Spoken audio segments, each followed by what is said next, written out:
Withdrawing money from Walmart to your bank account is a straightforward process. Follow these steps to ensure a smooth transaction.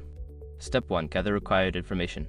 Before starting the withdrawal process, make sure you have your bank account details handy, including your account number and routing number. Step 2. Visit Walmart Money Center or Customer Service. Go to your nearest Walmart store and locate the Money Center or Customer Service desk. These areas are equipped to assist with financial transactions. Step 3. Request a money transfer. Inform the associate that you would like to withdraw money to your bank account. They will guide you through the process and may ask for identification. Step 4. Complete the transaction form. Fill out the required form for the money transfer. Ensure that all information is accurate, including your bank account details. Double check for any errors before submitting. Step 5. Confirm and receive receipt. After submitting the form, confirm the transaction details with the associate.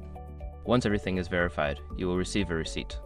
Keep this receipt until the funds are confirmed in your bank account. By following these steps, you can easily withdraw money from Walmart to your bank account. Always check with your local Walmart for any specific requirements or changes in the process.